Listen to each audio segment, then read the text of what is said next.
ഇല്ല. സ്ത്രീ സ്ത്രീ ആയിട്ടിരിക്കണം എന്നാണ് ഞാൻ ആഗ്രഹിക്കുന്നത്. അവിടെയാണ് ആ ബ്യൂട്ടി. സ്ത്രീ എന്ന് പറയുന്നതിൽ ഒരു ബ്യൂട്ടി ഉണ്ട്. ഞാനിപ്പോൾ ഇവിടെ സാരി കൊടുത്ത് പൂവൊക്കെ വെച്ച് വന്നിരിക്കണം. ഈ സെയിം സിജിൻ ചെയ്ത് എങ്ങനെ ഇരിക്കും? കണ്ടൊരു വൃത്തികേടായിരിക്കില്ലേ? നല്ല വൃത്തികേടായിരിക്കും. നല്ല വൃത്തികേടായിരിക്കും.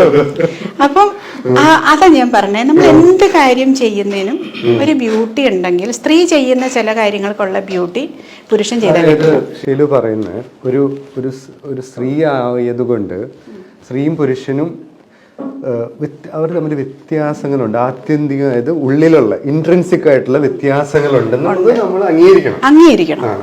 അംഗീകരിച്ചു കഴിഞ്ഞാൽ തീരുന്ന പ്രശ്നം ഇവിടെ ഉള്ളൂ. ഇപ്പം നമ്മൾ വന്നിട്ട് വനിതകൾ, സ്ത്രീകൾക്ക് പ്രാതിനിധ്യം വേണം. പക്ഷെ ആ പ്രാതിനിധ്യത്തിലും സ്ത്രീകൾക്ക് ലിമിറ്റേഷൻസ് ഉണ്ട്. പുരുഷൻ വേണം അവിടെ. പിന്നെ എന്നെ സംബന്ധിച്ച് ഞാനിപ്പോൾ സിനിമ ഇൻഡസ്ട്രിയിൽ വന്നു.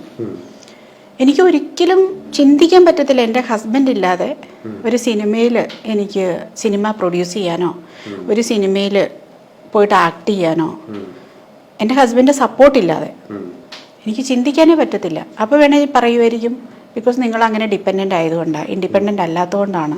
അങ്ങനെ അല്ല, ഞാൻ കംപ്ലീറ്റ്ലി ഇൻഡിപെൻഡൻ്റ് ആണ്.